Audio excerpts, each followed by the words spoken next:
Everyone, आपका स्वागत है आज की वीडियो में। आज की वीडियो में हम एक और स्ट्रैटेजी सीखने वाले हैं। वीकली स्ट्रैटेजी होने वाला है और स्ट्रैटेजी का नाम है आयरन फ्लाई स्ट्रैटेजी। काफ़ी ज़्यादा फेमस स्ट्रैटेजी और हमने अपने यूट्यूब पे काफ़ी सारी वीडियोस भी अपलोड की हुई है जो कि आपको काफ़ी पसंद भी आते हैं। ठीक है, आज की स्ट्रैटेजी में हम क्या सीखने वाले हैं, कुछ नए कॉन्सेप्ट है जो हमें सीखने हैं। ठीक है, साथ में यहाँ पे हम एडजस्टमेंट सीखेंगे। मेन जो हमारा यहाँ पे फोकस रहेगा वो एडजस्टमेंट्स में रहेगा। अगर मार्केट एक डायरेक्शन में यहाँ पे कोई सडन मूवमेंट दे देता है या फिर किसी मार्केट में मार्केट रिवर्सल देना स्टार्ट कर देता है, तो इन तरह की कंडीशन इस तरह की कंडीशन में यहाँ पे हम कैसे एडजस्टमेंट कर सकते हैं, वो यहाँ पे हम सीखने की कोशिश करेंगे। और एडजस्टमेंट में जितने भी कंडीशंस होती है हमारी यहाँ पे, उनको यहाँ पे हम समझने की कोशिश करने वाले हैं। तो आज की वीडियो में आपको काफ़ी लर्निंग मिलने वाली है। ठीक है, मेरी आवाज़ थोड़ी सी आपको डाउन लगेगी क्योंकि मेरा गला बैठा हुआ है, लेकिन आपको लर्निंग जो है उस पे यहाँ पे कोई भी कॉम्प्रोमाइज़ देखने को नहीं मिलेगा। ठीक है, तो वीडियो में आगे बढ़ते हैं और सभी चीज़ों को यहाँ पे ए टू जेड सीखना स्टार्ट करते हैं। देखिए, यहाँ पे हम कोई एक वीक को सिलेक्ट कर लेते हैं। ठीक है, जिसके अंदर हम स्ट्रैटेजी को क्रिएट करना सीखेंगे, उसके एडजस्टमेंट सीखेंगे। तो सबसे पहले मैं यहाँ पे 4 जुलाई वाला जो वीक है उसको सिलेक्ट कर रहा हूँ। टाइमिंग जो है 10 बजे के आसपास मैं यहाँ पे रखने की कोशिश कर रहा हूँ। और देखिए, आयरन फ्लाई क्रिएट करना बहुत ईजी है। कैसे क्रिएट करना होता है वो मैं आपको समझाने की कोशिश करता हूँ। सबसे पहले हमें यहाँ पे एक शॉर्ट स्ट्रैडल को क्रिएट करना होता है। शॉर्ट स्ट्रैडल को हम कैसे क्रिएट कर सकते हैं, जब हम एट द मनी का यहाँ पे दोनों लेग्स जो होते हैं कॉल और पुट, जब हम इनको शॉर्ट कर देते हैं तो यहाँ पे क्या बन जाता है, हमारा एक शॉर्ट स्ट्रैडल बन के आ जाता है। और जब यहाँ पे हम दूर के एजेस ऐड कर लेते हैं ओटीएम में जाके, तो हमारा आयरन फ्लाई बन के आ जाता है। ठीक है, तो इसी तरीके से हम क्या करेंगे, अपने एक आयरन फ्लाई को क्रिएट करने की कोशिश करेंगे। ठीक है, तो जैसे मैं अगर आपको यहाँ पे समझाऊँ फॉर एग्जाम्पल, ठीक है, अगर यहाँ पे हम समझे तो देखो, यहाँ से सबसे पहले मैं शॉर्ट स्ट्रैडल को क्रिएट कर लेता हूँ एट द मनी पे जाके। ठीक है, और दूर के यहाँ पे मैं क्या करता हूँ, हेजेस को ऐड कर देता हूँ। ठीक है, तो यहाँ पे हमने क्या किया, दूर के दोनों तरफ ओटीएम के हेजेस को ऐड कर दिया है। ठीक है, तो इस तरीके से हमने क्या किया, अपने आयरन फ्लाई को क्रिएट कर दिया। ठीक है, अगर आपको थोड़ा सा रेंज बड़ा चाहिए तो आप हेजेस को थोड़ा और दूर की तरफ सेलेक्ट कर सकते हैं। अगर रेंज आपको यहाँ पे ज़्यादा बड़ा भी नहीं है चाहिए, ज़्यादा छोटा भी नहीं चाहिए, तो अपने हेजेस को यहाँ पे अपने अकॉर्डिंग देख सकते हैं। अगर छोटा रेंज चाहिए, मैक्स लॉस कम चाहिए, तो आप हेजेस को थोड़ा अंदर की तरफ रखेंगे तो ज़्यादा बेहतर होगा। ठीक है, तो यहाँ से अगर हम देखते हैं तो एक लोट के अंदर हमारा मार्जिन कुछ इतना लग रहा है। ठीक है, ये हमारा मैक्स प्रॉफिट है, ये हमारा मैक्स लॉस है। आयरन फ्लाई आती है अपने आर रेशो की वजह से। आर रेशो में काफ़ी अच्छा देखने को मिल रहा है, प्रोबेबिलिटी भी हमें काफ़ी अच्छा देखने को मिल रहा है। और यहाँ से लेके यहाँ तक का जो रेंज है वो हमें कितना देखने को मिल रहा है, 0.8%। और यहाँ से यहाँ तक का जो रेंज है ये हमें देखने को मिल रहा है 0.7%। तो रेंज हमें डिसेंट देखने को मिल रहा है। अब मेन चीज़ ये है कि हम एडजस्टमेंट कब करेंगे। ठीक है, एडजस्टमेंट कब करेंगे वो मैं आपको यहाँ पे समझाने की कोशिश करता हूँ। जैसे ही हमारा ब्रेक इवन किसी भी साइड में यहाँ पे 0.3% बचेगा, ठीक है, जैसे ही हमारा ब्रेक इवन किसी भी साइड में 0.3% बचेगा, तब हम अपने एडजस्टमेंट को करना स्टार्ट कर देंगे, चाहे मार्केट ऊपर की तरफ जाए और यहाँ का ब्रेक इवन 0.3% बचे, या फिर मार्केट नीचे की तरफ जाए, यहाँ का पॉइंट ब्रेक इवन 0.3% बचे। तो इस कंडीशन में हम अपने एडजस्टमेंट को स्टार्ट करने वाले हैं। कब करना है, कैसे करना है, वो मैं आपको यहाँ पे समझाता हूँ। ठीक है, अब इसको हम थोड़ा सा आगे बढ़ाएंगे और सभी चीज़ों को समझेंगे। ठीक है, चलिए इसको मिटा देते हैं, यहाँ से मैं अपने लोड्स को बढ़ा देता हूँ। ठीक है, चलो अब इसको 2-2 घंटे करके हम आगे बढ़ाते हैं। तो कभी तो कोई दिक्कत नहीं, मार्केट थोड़ा हमें नीचे की तरफ जाता हुआ देखने को मिल रहा है, थोड़ा इसको हम और आगे बढ़ा लेते हैं। मार्केट वापस से हमें रिवर्स होता हुआ देखने को मिल गया, थोड़ा इसको हम और आगे बढ़ा लेते हैं। यहाँ पे भी अभी कोई इशू नहीं है, थोड़ा इसको हम और आगे बढ़ा लेते हैं। यहाँ पे भी कोई इतना इशू नहीं है। ठीक है, मंडे को हम आ चुके हैं, एक डिसेंट प्रॉफिट हमें यहाँ पे देखने को मिल रहा है, थोड़ा इसको हम और आगे बढ़ा लेते हैं। ठीक है, यहाँ पे भी कोई इतना इशू नहीं है। हमारा ब्रेक इवन कितना बचा हुआ है, 0.4%, थोड़ा इसको हम और आगे बढ़ाएं। यहाँ पे कितना हमारा ब्रेक इवन यहाँ पे बचा हुआ है, 0.5% के आसपास। ठीक है, और यहाँ से यहाँ तक का ब्रेक इवन कितना है, 0.9%। तो इधर का ब्रेक इवन तो भी काफी बचा हुआ है और इस कंडीशन में हमारा एक डिसेंट प्रॉफिट भी हमें देखने को मिल रहा है। तो अगर आप एक ऐसी कंडीशन में आते हैं जब वहाँ पे आपका एडजस्टमेंट से पहले एक डिसेंट प्रॉफिट मिल रहा है, तो वहाँ पे आप उसको सेव भी करने में ध्यान दे सकते हैं। थोड़ा इसको हम और आगे बढ़ाते हैं। यहाँ पे भी कोई इतना इशू नहीं है, थोड़ा इसको हम और आगे बढ़ा लेते हैं क्योंकि मार्केट वापस से हमें आगे की तरफ जाता हुआ देखने को मिल रहा है। थोड़ा इसको हम और आगे बढ़ाएं। यहाँ पे अगर आप देखोगे तो हमारा ब्रेक इवन कितना बचा हुआ है, सिर्फ और सिर्फ 0.2%। तो इस तरह की कंडीशन में हमें क्या करना है, एडजस्टमेंट का स्टार्ट यहाँ पे करना है। अब देखिए, यहाँ पे जब हम आयरन फ्लाई क्रिएट करते हैं, दो दो स्प्रेड होते हैं। एक स्प्रेड हमारे पास इस तरफ होता है और एक स्प्रेड हमारे पास इस तरफ होता है। ये बहुत बेसिक कॉन्सेप्ट है, सभी ने यहाँ पे सीखा होगा। ठीक है, कौन सा स्प्रेड होता है, यहाँ पे भी एक क्रेडिट स्प्रेड होता है। ठीक है, और इधर भी हमें एक क्रेडिट स्प्रेड ही देखने को मिल रहा होता है। ठीक है, हमें क्या करना है एडजस्टमेंट के अंदर, जिस तरफ मार्केट मूव कर रहा है और जिस तरफ का ब्रेक इवन पॉइंट 3% से कम बचा है, उस तरफ का जो क्रेडिट स्प्रेड है उसको हम हटा देंगे। जैसे अगर मैं यहाँ पे कोल्ड साइड का क्रेडिट स्प्रेड हटा दूं, तो उससे बेनिफिट क्या मिलेगा वो मैं आपको समझाता हूँ। देखो यहाँ पे पुट साइड का यानी कि अपोजिट साइड का एक क्रेडिट स्प्रेड बचा हुआ है, तो यहाँ पे हमारा सेलिंग वाला लेग है, उसके पहले वाले स्ट्राइक जिसका प्रीमियम ज्यादा है उसको यहाँ पे हम एक बाय करेंगे, और जो सेलिंग वाला लेग है उसी क्वांटिटी को हम डबल कर देंगे। तो ऐसे करने से बेनिफिट क्या हुआ, हमने क्या किया, इस तरफ एक रेशियो स्प्रेड क्रिएट कर दिया। ठीक है, एक रेशियो स्प्रेड हमने यहाँ पे क्रिएट कर दिया, जिसकी वजह से क्या हुआ, हमारा इस तरफ का जो रिस्क था वो हमें यहाँ पे एलिमिनेट होता हुआ देखने को मिल गया।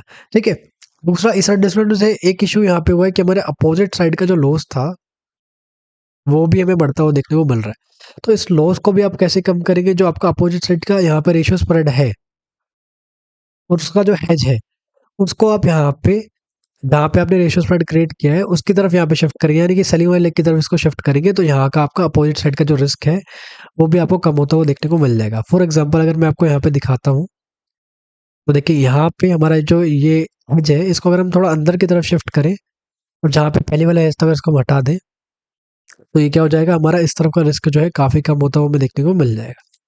ठीक है, अच्छा, अगर रिवर्सल का कंडीशन अगर हम समझे, तो अगर मार्केट रिवर्स होके जो मिडल वाला पार्ट है यहाँ पे आ जाता है, तो हम रिवर्सल के लिए भी एडजस्टमेंट करना स्टार्ट कर देंगे। क्या करना है वो मैं आपको आगे समझाता हूँ। थोड़ा उसको हम और आगे बढ़ाते हैं, तो अभी तो कोई दिक्कत नहीं है, मार्केट थोड़ा हमें रिवर्स होता हुआ देखने को मिला है।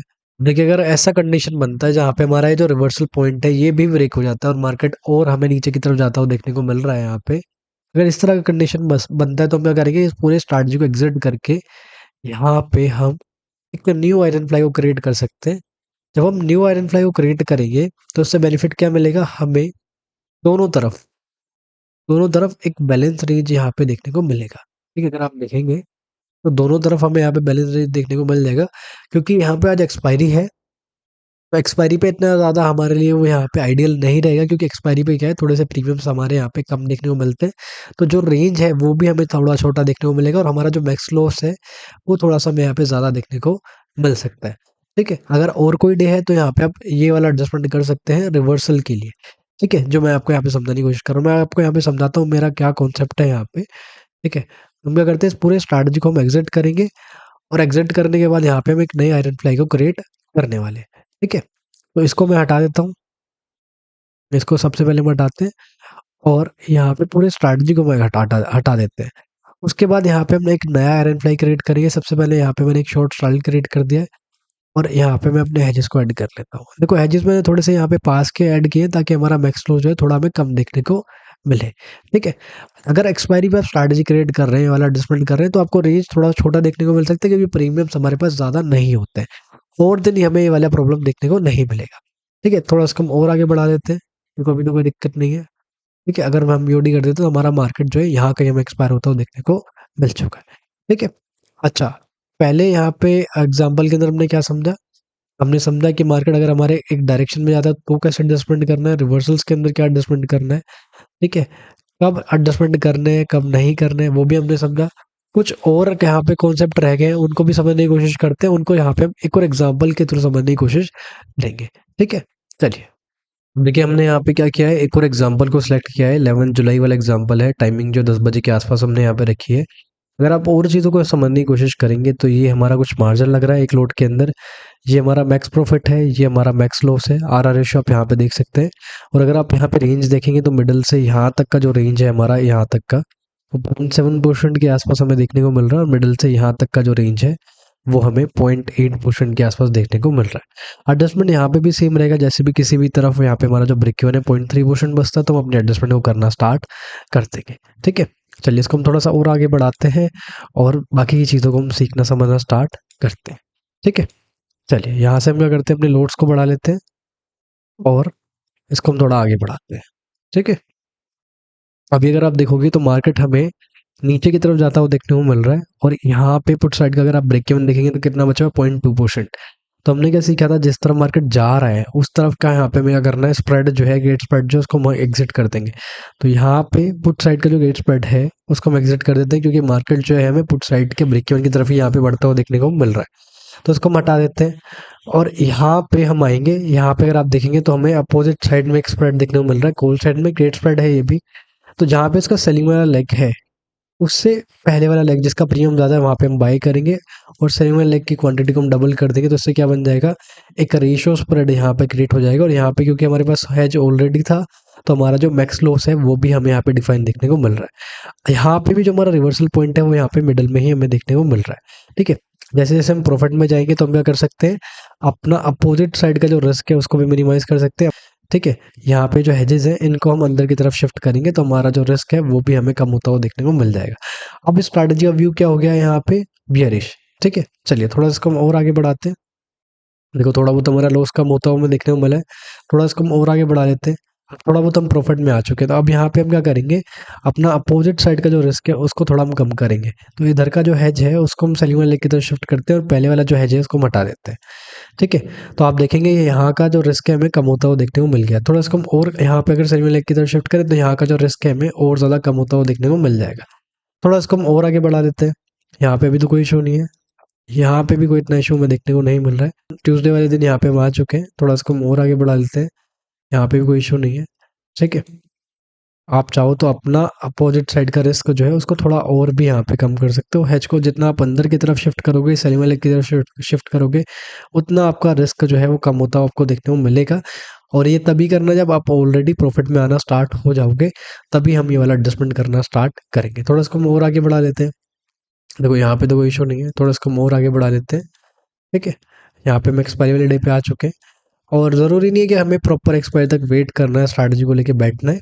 अगर उससे पहले हमें एक डिसेंट प्रॉफिट मिल जाता है तो हम प्रॉफिट को सेव करने पे भी ध्यान दे सकते हैं। तो ये वाला जो हमने एग्जांपल सीखा, इसके अंदर हमने क्या सीखा कि मार्केट हमारे डायरेक्शन में जाएगा तो कैसे एडजस्टमेंट कर सकते हैं। पहले वाले हमने सीखा था यहाँ पे मार्केट हमारे डायरेक्शन में जाए तो कैसे एडजस्टमेंट कर सकते हैं, साथ में रिवर्सल्स हमने यहाँ पे सीखे थे। ठीक है, स्ट्रैटेजी किस तरीके क्रिएट करना है ये भी हमने सीखा हुआ है। ठीक है, फिर भी अगर आपका कोई डाउट बचता है तो आप यहाँ पे कमेंट बॉक्स में ज़रूर पूछ सकते हैं। ठीक है, वीडियो अच्छा लगा तो वीडियो को यहाँ पे लाइक कर सकते हैं। जो कोई भी इंटरेस्टेड है और यहाँ पे बेहतर कॉन्सेप्ट सीखने के लिए, तो आप वेबिनार में यहाँ पे इनरोल कर सकते हैं। लिंक जो है वेबिनार का वो आपको डिस्क्रिप्शन बॉक्स में देखने को मिल जाएगा। ठीक है, तो ये था आज का वीडियो, मिलते हैं अगली वीडियो में। Thanks for watching, bye bye.